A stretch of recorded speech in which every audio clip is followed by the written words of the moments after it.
Hey y'all, if you don't mind, click subscribe, and if you like the video, and click the like button, and we appreciate every one of y'all. Hey y'all, Batman Outdoors.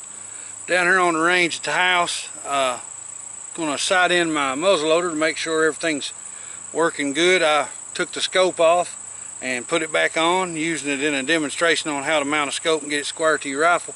So now I'm going to zero it in. I've got it bore sighted, I think pretty close, so I'm going to stay on paper. We're going to fire off a shot here, see where we hit, and then see if we can't do a one-shot zero on this gun and get her took care of. Let's get to it. Alright, we're ready to send her first shot down range. I've got the gun loaded up with two 50 caliber Pyrodex pellets, and with the Thompson Center Shockwave 200 grain sabot. Now, I really like these because they're ballistic tip. They seem to fly pretty true. And again, like I said, all I've done is just bore sighted this thing. Hopefully I've got it on paper. I've got a pretty big target down there, about 24 inches square. So hopefully, surely we won't be off no more than that. We're going to give her a shot, see what happens, and see where we're at.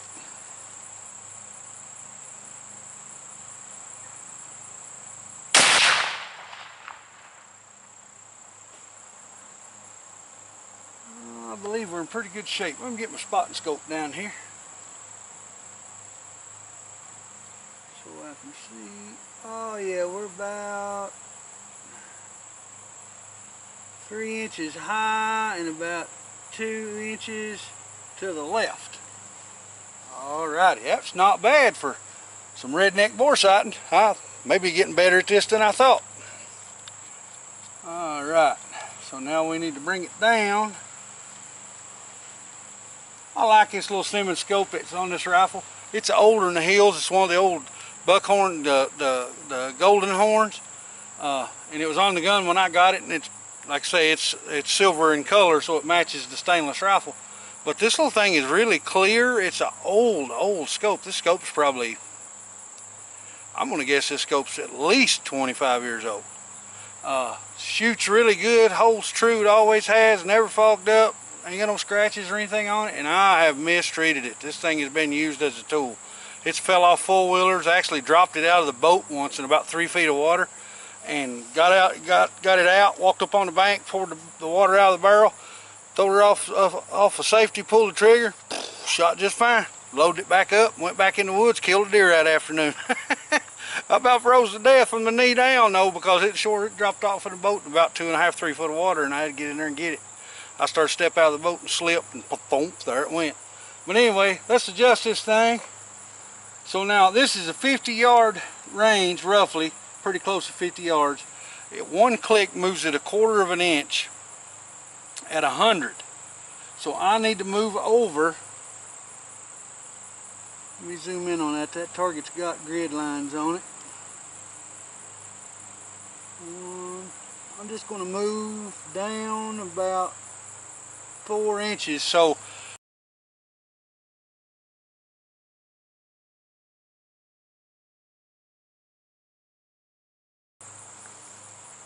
I'm going to get it here where I can see what I'm doing and hear it a little bit better.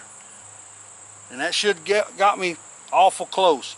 Now I need to move to the right about 2 inches. So now I know I was talking about doing a one-shot zero with this, but my table that I'm using right now, my good table is on loan, and this one's kind of unsteady, and I was going to do a one-shot zero. I will do that, but when I do it, I'm going to do it with something where it's pretty neat that you can see how it works, where I'm going to put my little pen camera to the end of the lens, and I'm going to do it with my electronic scope, my night vision scope, and you'll see how it is. It's a true one-shot zero. You'll see what I'm talking about. But anyway, now we got to move to the right about 2 inches. So now that should move us about where we need to be. That should have us right on about where we should be at. I'm going to drop me a couple more. Come here, little powder balls. I like these things. They're really neat. You can just squeeze the tube at where you don't want. Turn it up there and drop them right in. Put your plug back on. They're real easy to keep. Get me one of these nice little bullets out here. Most people are going to be I think anyway, I hope most people are going to be. They're going to be about like I am, and they're really going to relegate how far they're going to shoot. You know, I don't feel comfortable at more than 150. I know guys that have taken antelope at 350 with a muzzle loader. That ain't me. I'm not going to do that, okay? I don't shoot those kind of ranges, and I'm not going to shoot those kind of ranges. But, you know, to each his own. I didn't bring my T-handle, so I need to check this. Yep, good shape. Something else you need to do every time you reload a muzzleloader, guys, you always need to make sure that you double check with the ring on your ramrod that you are making sure, making 100% certain you've got that bullet seated down against that powder. You don't want airspace when you're dealing with black powder type stuff, because you will absolutely mess yourself up. Get the old cap out. I like the way those Federal 209s do, boy, they're hot.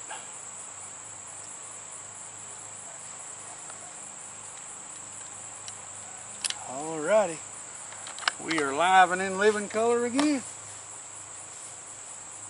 So here we go, we're going to put another one down range and see where we're at.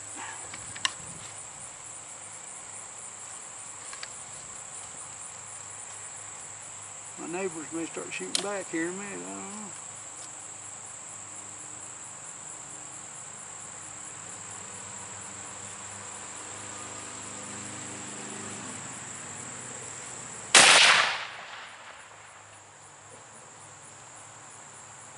Well, I'm going to come over 4 more clicks to the right, and I'm going to call that smoked. That's pretty good. I'm not going to waste any more. I felt like I got a real good shot right there. I'm shooting where I wanted to put it. I wanted it about 1.5 inches high at 50 yards. And that's going to put me in that 5-inch spot that I'm looking for at 150 yards because of the bullet drop. It may stretch out a little bit depending upon wind, 6 or 7 inches, but if you hold it where you want to hold inside of 150 yards, I feel 100% safe now shooting this rifle. Majority, and I mean the majority of the shots that I'm going to take at this rifle are at this range. But if I need to stretch out there a little farther because the deer's got hung up or he's taking a different trail and I'm only going to get one chance, then I know how far I can shoot. Now the next most important step to making my deer hunting, to me, making it ethical and safe, is I'm going to go back down into my area where I hunt and I'm going to hang some orange flags. I'm going to go out there and I'm going to take a range tool and I'm going to measure some distances and I'm going to mark them off with those flags so that I know this is how far you need to shoot, this is the range you're shooting at, don't go past that. A lot of people say you don't need to do that. Maybe I don't. But just me, I'm a little weird about stuff that I want to do to make my hunting as ethical as I can. And to me, that's doing it. That's making my hunting as safe for me and the people that I'm hunting around, if there's anybody else in this area, anybody else's personal property that I might be around. And also, it makes me feel much more comfortable that when I pull that trigger on that game, that I can make the shot that I need to make and put that animal down humanely, and then to good stuff. Get him in my freezer, cut up in steaks or ground into breakfast sausage, and ready to put him where he needs to go in my old fat belly. Well guys, I hope y'all enjoyed this video. Now that I've shot this thing, I guess I'm going to have to make a video of how I clean mine, so that'll probably be upcoming. But I really appreciate y'all, and I'm really shocked and amazed that y'all got us almost to 600 subscribers. I never figured that I'd ever get to this point. My main goal for this was for my report on my health and just having stuff for my family to remember me by if I don't live much longer. So I guess I need to throw a health report out there.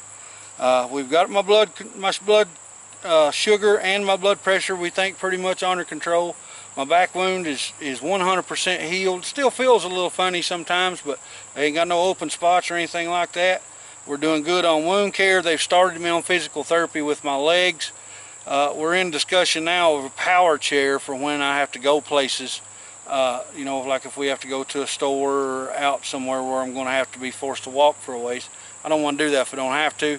But right now, to be 100% honest, it's keeping me from going to a lot of places that I would like to go. But I don't, because I just can't walk.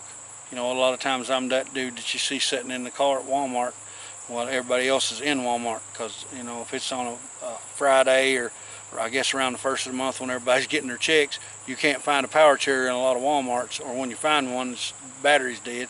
So a lot of times, unless I'm just absolutely wanting to take a chance and looking for something, I just sit in a vehicle. But we've got all that under control. Got an upcoming heart doctor visit, and so far, you know, I mean, we're still kind of tweaking my medicine, trying to get off of a few of them. I'm up to about 43 pills a day, and I've told my doctor there's nobody on this earth that should be taking as much medication as I am and feel as bad as I do. I struggled getting through everything set up for my daughter's wedding that just happened, and really had a lot of hardship with that because I just don't have any energy and I feel so bad. But on paper, my cholesterol's good now. My heart rate seems to be good. We're going to get that checked again, like I said, very soon. My blood pressure and my blood sugar levels are good. Losing weight, I lost 13 more pounds. The Ozempic seems to be doing its thing, but hopefully everything will keep going the way it's going, and I'll have a good year this year upcoming.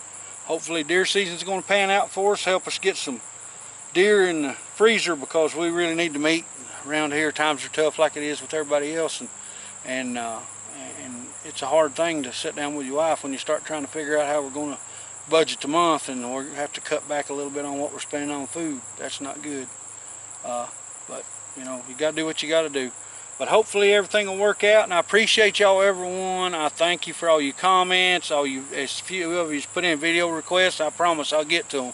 It's just taking me a little time. I'm unable to apply several hours a day to this. I wish I could, because I enjoy doing it, but I just can't.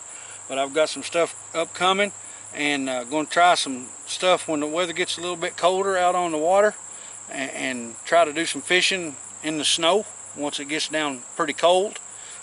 But got a lot of stuff upcoming. Going to do some pistol shooting here pretty soon also, and some target practice. Need to work on that. But I appreciate y'all again, and I can't say it enough. Thank you, thank you, thank you for getting us to almost 600 subscribers.